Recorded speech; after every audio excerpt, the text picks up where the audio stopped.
3,000 immigrant-related arrests. Now, this comes just days after millions of people took to the streets nationwide marching against the Trump administration in the No Kings protest.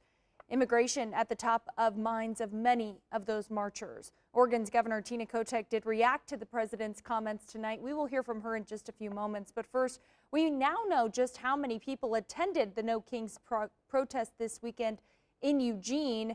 For the city, which has seen its share of protests, No Kings could be one for the record books. KVAL's Meadows explains. Just days ago, the streets here near the federal courthouse on 8th Avenue in Eugene were a sea of people for the No Kings Day protest. Eugene Police Department says despite there being thousands of people in attendance and some concerns being expressed by local officials over potential escalations, the protests remained peaceful. This community had a lot of anxiety. I had people reaching out to me days in advance asking me how we were going to be able to pull this off.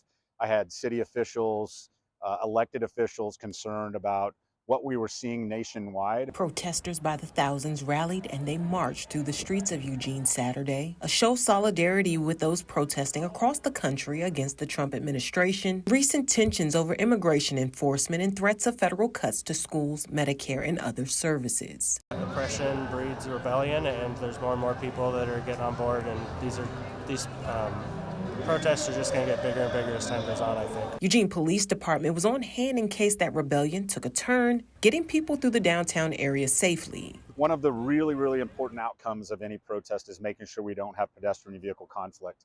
The officers that we saw that day were mostly there to help with that. Interestingly enough, there was an equal number of officers that you didn't see that were there for different reasons and more safety-related reasons. Reasons that Chief Skinner says luckily didn't come up, as at least 6,000 people made their way down Mill Street to Broadway headed to Alton Baker Park.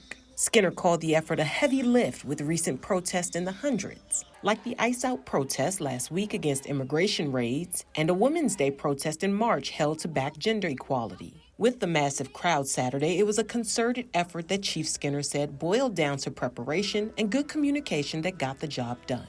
The 50-51 group that put this together stayed in communication with us. They listened to our feedback.